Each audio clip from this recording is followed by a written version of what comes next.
whether it's crime, violence, a mugging, insults, whatever kind of disrespect for another person becomes so much easier if you don't regard them personally. And if you do regard them personally, then it's so much harder to disrespect and disregard the worth of that human being. And it's such a fast-paced society that we don't really take time to look at each other and regard each other as human beings. I think that's just so important. So I'm going to give you two pieces of advice. Number one is you really need to show and you really need to mean that you get it, that you understand it. I get that something really bad happened to you, but understand why it happened. Second, please don't make a statement, make a difference. My students know I say this all the time, and I mean it so much. I actually want you to be successful. But the only way you do so is not by trying to own people or embarrass them or use language to insult them or drive them apart. You should be bear hugging them. You should be pulling them to your side, not pushing them away. Love them more than they love each other. Respect them more than they respect themselves. And watch how many people will listen to you and learn from you, and their ideas may change. What would you give them? I spend a lot of time hearing what isn't said and reading what people say non-verbally. When I saw you talking about your experiences on campus, both sides, you articulating what you were saying and what you were reading and on the screenshots, I felt a lot of pain being experienced. I think anytime I see anger, I see hurt, fear, and frustration. If you look past the anger, behind it is hurt, fear, and frustration. I believe in the principle of reciprocity. You get what you give. What you put out in the universe is what comes back. If you look within yourself and give away what you need the most, you'll be amazed how fast you fill yourself up. If you feel marginalized on campus or you feel attacked, reach out to somebody that you know has got to be feeling that way. Like when he was being attacked, for example, if somebody had gone and say, man, this must really suck for you, and I'm sorry about that. I know you're a human being, and I love you as a human being. I promise you would have gone home feeling better that day. Give away what you need the most, and it fills you up, which kind of goes back to what I was having you do when I was having you look in each other's eyes. The second piece of advice is I really do believe that the job of every one of you in this room is to star in your own life. And you got to ask yourself what kind of star you want to be.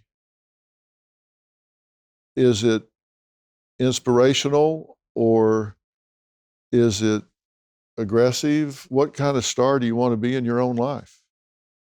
I'm so impressed that all of you came here tonight to do this. It just blows my mind that you give a shit enough about this life, this world, where we are right now, that you came here tonight just to talk about this and express yourselves and hear each other.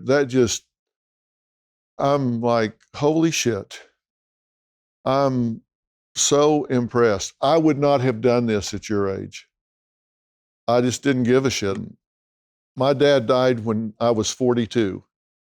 And at that time, I was doing pretty good. But my dad, I was born, lived, and he died without ever telling me he was proud of me one time in my whole life, ever.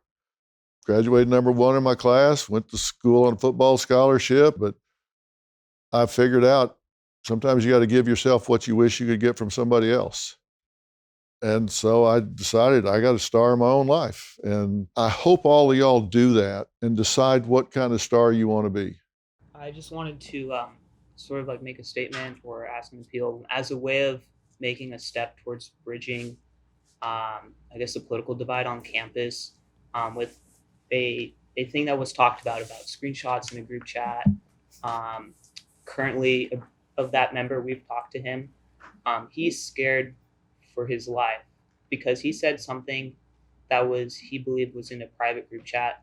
I think a great step forward in showing trust in both sides is our member and your member would like to meet and talk it out personally and try to resolve it. I think that'd be a great step forward in just sort of resolving a conflict that shouldn't be such big of an issue that it's become. The specific member who made the most atrocious comments, I knew him personally. Like, we weren't necessarily friends, but like we would say hi to each other on campus. I will not talk to him. There's like bridging gaps and everything, but I also know that I don't owe him anything. Like, the things that he said no one should ever have to hear or read those things ever. So he does not owe me talking to him, and I will not talk to him. I've been doing this for 45 years, and I never put an abuser and their victim together unless the victim asked for that. And it sounds like you were abused in some way by this person, but I would really encourage you to forgive him for yourself. You have to let it go for you. You don't have to tell him you've let it go, because if not, you and this person, whoever it is and whatever he said, you and he are locked in a bond forever unless you decide, I'm unwilling to invest any more energy in you ever, not one whit. I'm out. Or you're going to stay locked in a bond. And I hope you get to the point where you can do that. And I'm going to challenge you. You tell your friend that he has to earn and deserve her and their acceptance of his apology. He actually has to come on bended knee and say, I was an idiot. What I did was wrong. So I was waiting for you to say, not only does he feel awful, but he will do something positively to make a difference in their lives. Go write an article where you acknowledge to the community that you made a mistake. And until he's willing to give that additional commitment, they don't owe him anything. And I'm not saying what she should do with him. I'm just being selfish on your behalf. And whatever he does or doesn't do, you need to take your power back and set yourself free. Rise above this. If he does the right thing, great. If he doesn't, too bad. You need to let yourself go and take your power back.